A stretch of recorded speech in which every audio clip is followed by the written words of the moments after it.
Shalom semua, perkenalkan kami dari kelompok 12. Pada video ini, dalam mata kuliah Pediatrik Nursing 1, kami akan menjelaskan terkait topik kami yang berjudul Pengkajian Sistem Neurologis Pediatrik yang akan dimulai dari pedoman umum yang akan disampaikan oleh teman saya, Sarma. Pedoman umum: lakukan pemeriksaan dalam ruangan yang menyenangkan dan tidak mengancam anak. Kemudian, berikan penerangan dan suhu normal. Gunakan permainan dalam pemeriksaan. Kemudian, dekorasi ruangan sesuai tingkatan usia. Berikan waktu untuk bermain dan saling mengenal, yaitu kontak mata dan touching. Jika anak tidak siap, bicara dengan orang tua terlebih dahulu. Beri anak pujian, cerita lucu, atau sulap sederhana. Bila anak menolak untuk bekerja sama, kaji alasan perilaku menolak, lakukan pemeriksaan secepat mungkin, dan minimalkan adanya gangguan. Mulailah dengan aktivitas bermain. Kemudian, libatkan anak dan orang tua dalam proses pemeriksaan. Izinkan anak untuk memegang dan memainkan alat, dan berikan posisi yang nyaman. Tenangkan anak sepanjang pemeriksaan, dan diskusikan hasil temuan dengan keluarga. Kemudian dilakukan pemeriksaan fisik dan neurologis yang akan dijelaskan oleh teman saya. Baik, selanjutnya saya akan menjelaskan mengenai pemeriksaan fisik dan neurologis. Pemeriksaan fisik dan neurologis umum dilakukan sebagai berikut. Yang pertama, jalan napas, pernapasan dan sirkulasi sebagai resusitasi awal. Yang kedua, pemeriksaan respirasi karena adanya disfungsi saluran napas atas dan saluran napas bawah. Yang ketiga, derajat kesadaran. Di sini derajat kesadaran memeriksa tingkat kesadaran pasien menggunakan GCS. Yang keempat, pemeriksaan saraf otak, gerakan bola mata, respon pupil, refleks okulosefalik atau mata tidak bergerak saat kepala digerakkan, dan refleks okulosvestibular, mata tidak bergerak saat air es dituangkan ke telinga. Yang kelima, pemeriksaan motorik, posisi istirahat, aktivitas motorik spontan atau aktivitas gerakan spontan, respon terhadap perangsang. Yang keenam, pemeriksaan sistemik yang akan dijelaskan oleh teman saya selanjutnya.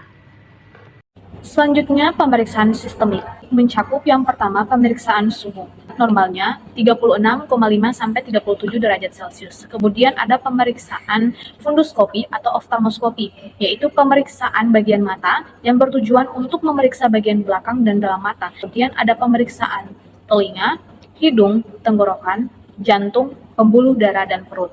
Setelah itu ada pemeriksaan tanda-tanda vital yang mencakup tekanan darah. Tekanan darah normal pada anak yaitu 96 sampai 131 mm air raksa untuk tekanan sistoliknya.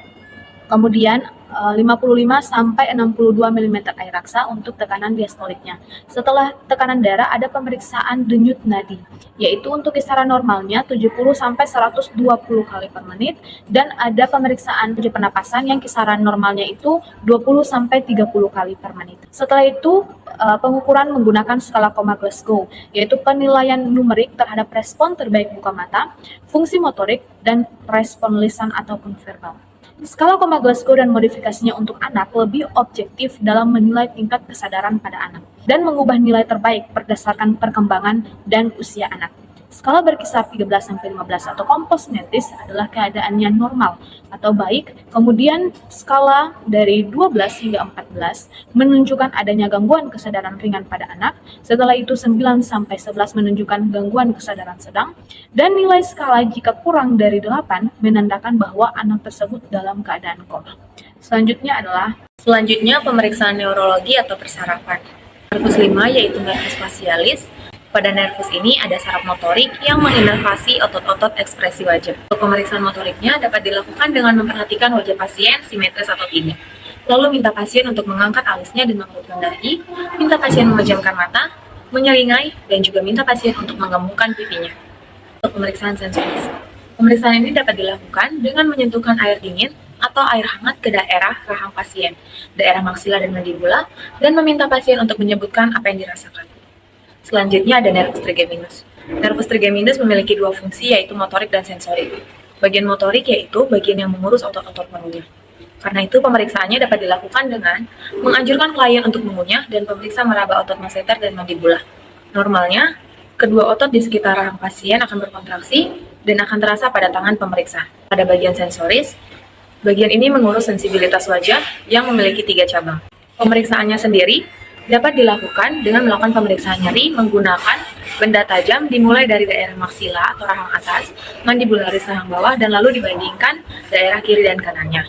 Pemeriksaan selanjutnya dapat dilakukan dengan memeriksa suhu dengan menggunakan tabung reaksi yang berisi air panas atau air dingin.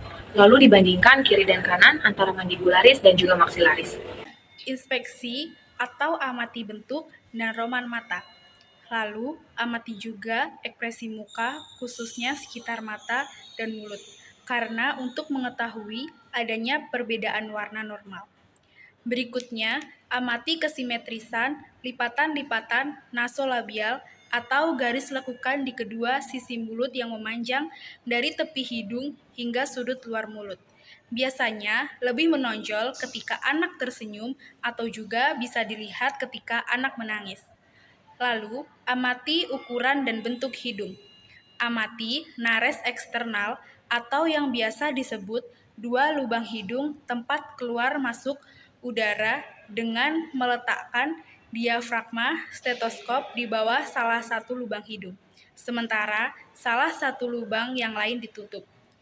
Yang terakhir pada pemeriksaan neurologis pada muka, yaitu lakukan palpasi pada alis mata dan setiap sisi hidung untuk mengkaji adanya nyeri tekan.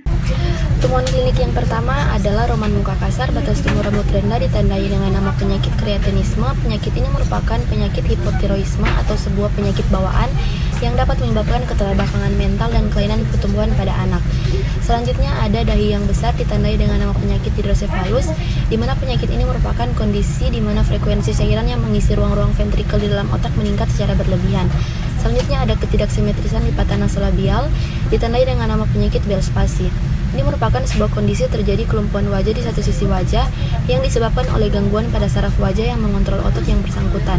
Selanjutnya ada pelebaran nares eksternal ditandai dengan nama penyakit distress pernapasan sinusitis, merupakan gangguan yang terjadi akibat peradangan pada lapisan sinus. Selanjutnya ada nyeri tekan daerah alis dan sisi hidung ditandai dengan nama penyakit sinusitis. Ini merupakan gejala infeksi sinus pada anak akan terlihat seperti flu biasa. Tandanya dapat berubah hidung tersumbat atau berair, penurunan nafsu makan, dan batuk yang semakin parah di malam hari. Selanjutnya adalah pemeriksaan mata. Dapat dilihat antara kesimetrisan mata kanan dan mata kiri, di mana alis itu tumbuh mulai dari umur 2-3 bulan. Lalu kelopak mata. Kelopak mata dapat kita lihat beberapa gangguannya. Yang pertama adalah edema, di mana terjadi penumpukan dan pembekakan pada area mata. Lalu ptosis adalah celah kelopak matanya itu menyempit karena kelopak mata atas turun. Lalu ada inop, kelopak mata menyempit karena kelopak mata atas dan bawah itu tertarik ke belakang. Lalu exotalamus itu di mana pelebaran cahaya kelopak mata itu karena kelopak mata atas dan bawahnya tertarik ke belakang. Lalu pemeriksaan nervus 2 atau optikus, di mana ada tes konfrontasi, yaitu uji pemeriksaan lapang pandang dan ketajaman penglihatan. Lalu pemeriksaan mata biasanya ini menggunakan objek jari. Selanjutnya akan dijelaskan oleh teman saya. Selanjutnya pemeriksaan dilakukan antara pemeriksa dan pasien saling berhadapan dengan ketinggian garis mata yang sama. Kemudian jaraknya antara keduanya berkisaran antara 60-100 cm. Kemudian anak dapat disuruh membaca atau diberikan sinyal card atau sebuah poster atau media yang terdapat angka atau huruf dengan tingkat ukuran yang berbeda, yang digunakan untuk melihat pemeriksaan refraksi mata atau mengukur ketajaman mata. Selanjutnya pemeriksaan nervus 3 atau okulomotoris refleks cahaya adalah pemeriksaan uji neurologis yang dilakukan untuk menilai integritas saraf kranial 3 dan fungsi otot-otot mata yang dikontrol oleh saraf kranial 3. Pemeriksaan dilakukan dengan pen light yang dimulai dari samping mata kemudian diarahkan ke arah pupil mata pasien. Kemudian selanjutnya apakah pupil insokor kiri atau kanan. Insokor kiri atau kanan adalah keadaan pupil mata pasien sama besarnya. Selanjutnya saya akan menjelaskan mengenai pemeriksaan nervus 4 atau troclearis. Pada pemeriksaan ini jika bola mata kiri melirik ke atas, maka yang kanan juga demikian. Selanjutnya pemeriksaan nervus 6 atau abdusen. Ini adalah pemeriksaan gerakan bola mata. Selanjutnya pemeriksaan nervus 5 atau trigeminus, yaitu pemeriksaan refleks kornea yang dilakukan dengan menyentuh ujung mata dengan seutas kapas. Selanjutnya, periksa pelupuk mata bagian bawah dan minta klien untuk melihat ke atas. Selanjutnya, periksa warna konjungtiva yang dilakukan dengan tujuan menilai ada atau tidak adanya perdarahan subkonjungtiva. Kemudian periksa warna sklera yang bertujuan untuk menilai warna yang dalam keadaan normalnya berwarna putih. Selanjutnya, periksa warna, bentuk, dan juga ukuran iris yang dilakukan dengan menyinari mata dari arah temporal atau nasal. Selanjutnya akan dijelaskan oleh teman saya. Penemuan klinik. Yang pertama, konjungtiva berwarna merah akibat infeksi. Infeksi dari bakteri menyebabkan mata menjadi warna merah muda. Konjungtiva infeksi bisa menular dan berpotensi memicu komplikasi bila tidak diobati. Yang kedua, konjungtiva bengkak akibat reaksi alergi. Reaksi alergi turut menyebabkan peradangan pada putih mata. Akibatnya, konjungtiva membengkak serta terasa panas. 3. Konjungtiva pucat akibat anemia atau anemis. Konjungtiva pucat yang diakibatkan oleh anemia atau anemis terjadi karena mengalami penurunan jumlah sel darah merah. Yang keempat, sklera normal putih. Sklera sehat berwarna putih. Yang kelima, sklera kuning atau ikterik. Perubahan warna kuning pada jaringan tubuh akibat penumbukan bilirubin yang berlebihan. Yang keenam, sklera kebiru-biruan atau disebut dengan osteognosis imperfecta. Warna biru muncul karena pembuluh darah di bawah sklera yang sangat tipis terlihat. Selanjutnya akan dijelaskan oleh teman saya. Oke, selanjutnya sistem neurologi pada telinga. Yang pertama itu ada telinga kiri dan kanan ini memiliki struktur yang simetris dan fungsi yang sama, yaitu menerima gelombang suara dan mengubahnya menjadi impuls syaraf dikirim ke otak untuk diproses menjadi pendengaran. Yang kedua, daun telinga tersusun dari tulang rawan yang elastis pada bayi dan anak-anak, sehingga akan mudah dilupa dan butuh waktu lama juga untuk kembali ke posisi semula. Yang ketiga, ada pemeriksaan kanalis auditorius. Ini bertujuan untuk melihat apakah ada serumen atau cairan menumpuk karena bisa mengganggu pendengaran. Yang keempat ada nervus 8 atau akustikus. Ini adalah sensorik yang berfungsi untuk pendengaran dan keseimbangan. Ada beberapa jenisnya. Yang pertama ada menggesekkan rambut atau berbisik di telinga pasien sambil menutup telinga yang lain untuk mendeteksi gangguan pendengaran. Tes yang kedua menggunakan garpu putar yang bergetar ditempel di tulang belakang telinga dan di depan telinga.